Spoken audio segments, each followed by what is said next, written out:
The Boys in the Band hit Netflix just a couple of days ago, and it proved to be a powerful watch that gave us a glimpse of an insight into a group of friends that are gay and were living in the late 1960s. There are many levels and depths to this story that make you question many characters, especially Michael. But one of the main things that you're left wondering about at the end of the movie is, what was the deal with Alan? What's his importance to the movie? And why did he initially call Michael at the start? Well, in this video, I'm going to do my best to answer those questions and find out who Alan actually was, and why he turned up and stayed all of that time. So, let's find out. Before I go ahead, make sure you go over to my Twitter, @brainpilot_, and tweet me what show or movie you'd like me to review next. So without further ado, I'm Brainpilot, and here is The Boys in the Band, Alan Explained. Just to let you know, this video will contain spoilers, so watch with caution. So Alan is Michael's old friend that he shared a dorm with at college, and there's this uncertainty and nervousness around Alan the moment that he arrives at the party. Michael states that he tones down his campness around Alan, and he wanted the others to also do so.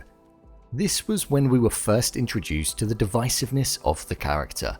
We're led to believe that he's either a homophobe or he's in the closet and is so uncomfortable about it. Two polar opposites. You can see this around the nervousness the character portrays and the verbal abuse and physical abuse he gives to everybody in the party, other than one person in particular, Hank, the straight man who left his wife and family for a man. This is to Alan's disgust once he finds out. Obviously. We later find out that Alan has also done the same thing. Flown out of Washington, landed in New York City, cried down the phone, arrived at Michael's house, and left his wife without telling anybody. This is only revealed once the game of phoning a loved one is played, and he confesses his love for his wife and that he'll be catching the first flight home. Alan's presence in the party isn't necessarily about how he responds to everybody, because we know what we're going to get with that. But it's more so how everybody changes and reacts to Alan. The big question that's on everyone's mind is, why did Alan arrive at the house? Why was he crying down the phone, and is he actually gay?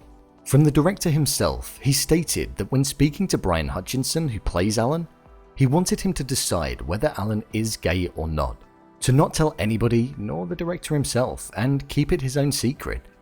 There's no definitive answer to whether he is gay or not, and it's totally left down to us as an audience member to make that call.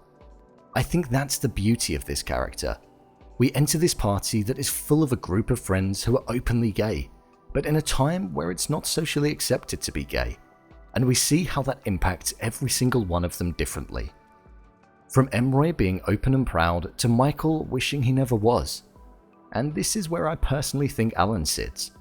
I believe that Alan was secretly gay. I believe that he wanted to be able to come out, but it was in a world that didn't allow it. Otherwise, I don't understand why he would have been phoning Michael, arriving at his party, hurling abuse and homophobic comments, stating it's disgusting when he wasn't trying to cover up what he believed was a dark secret. He was the personification of homophobia in that era. But I believe he was doing it in defense and covering up for himself. We even hear of Alan sleeping with a man at college on several occasions, which he denies. His fondness of Frank is also something to be noticed. Of similar age, similar profession, and they struck up a bond when none could be struck up with anybody else. Frank was straight, married to a woman with kids, just like what Alan currently is. I also think Alan stayed at the party as long as he did because that's his only exposure to that environment. We see the confusion in his mind. The reason he stays after assaulting Emroy, and also the reason he stays in New York City after leaving the party and promising to go home. He's a man that's confused and just doesn't know what to do. After telling his wife that he was going to fly back home on the next flight, the final shot we see of him is sat alone in an empty bar in the middle of the night, looking as though he's contemplating his life and all of the events that unfolded that evening. Being at the party for that long gave him food for thought, and he's probably thinking if he wants to go with his heart or if he's going to continue living a lie. I think Alan is a man that's confused, but wants to be honest with himself. But he's not yet brave enough to enter a world that isn't yet ready to be able to accept him. It's sad. It's very sad.